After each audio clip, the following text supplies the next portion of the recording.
অভিষেকের ৫ বছর পর বাংলাদেশের টেস্ট স্কোয়াড থেকে বাদ পড়লেন মুমিনুল হক। আর অভিজ্ঞ মাহমুদুল্লাহ যে দীর্ঘ পরিসরের ক্রিকেটের পরিকল্পনাতে নেই তা স্পষ্ট করল টিম ম্যানেজমেন্ট। গত ৮ মাসের বাজে ফর্মকে এর কারণ হিসেবে দাঁড় করিয়েছেন প্রধান নির্বাচক।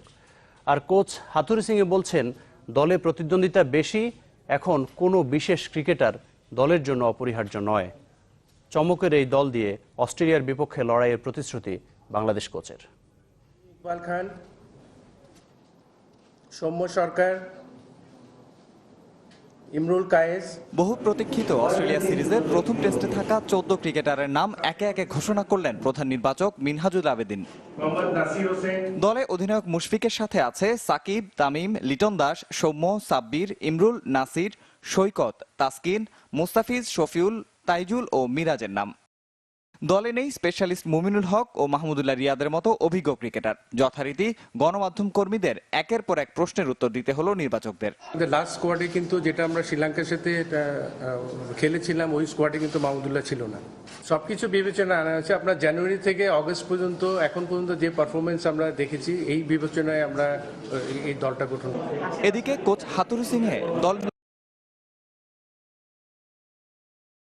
নির্বাচনে নিজের ভূমিকা এড়িয়ে পুরোটাই চাপিয়ে দিয়েছেন নির্বাচকদের ঘাড়ে। তবে এমন চমকে দেওয়া স্কোয়াড বাছাইয়ে স্পেশালিস্ট নিয়ে না ভেবে সাম্প্রতিক ফর্মকে গুরুত্ব দেওয়ার কথা জানান coach. So it's not about this Bangladesh, it's not about Mominul only. It's about the 11 players trying to win a game. It's not, we are not marginalized any player. At the start I said everyone treated fairly, but I know you all are concerning about one or two players. And we have given everybody a fair chance, and it's going to happen in the future as well. দলে সুযোগ পাওয়া injury থেকে ফিরে শফিউল ইসলাম দারুণ ছন্দে। Pace বোলিংয়ে তার সঙ্গী তাসকিন ও মুস্তাফিজ। সাম্প্রতিক লাল সাদা দুই বলেই ধার দেখাচ্ছেন, তবুও উপেক্ষিতই রইলেন রুবেল হোসেন। আর টেস্টে মোসাদ্দেক আর সাব্বিরের অনভিজ্ঞ ব্যাটিংকে সামাল দিতে আবারও নাসির হোসেনের অন্তর্ভুক্তি। এখানে নাসিরের বিবেচনাটা একটা অন্যভাবে আমরা একটা চিন্তা করেছি, যেহেতু অস্ট্রেলিয়াতে অনেকগুলি বাড়তি ব্যাটসম্যান আছে।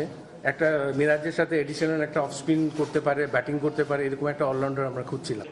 নির্বাচিত স্কোয়াডে মুশফিক, তামিম ও সাকিবরা অভিজ্ঞ হলেও বাকিরা অজিদের মতো প্রতিপক্ষের সামনে অনেকটাই ম্লান সাদা পোশাকে। তারপরও নির্বাচিতদের ওপর আস্থা রাখছেন coach. I think we are very confident. We respect every team, but we never fear any team. So we are confident that we will play really well against Australia. সংবাদ সম্মেলনের শেষে কোচের মন্তব্য, অস্ট্রেলিয়াকে সমীহ করলেও ভীত নয় Bangladesh. I don't wish anyone to fail. Niamatullah Babu, channel 24, Dhaka.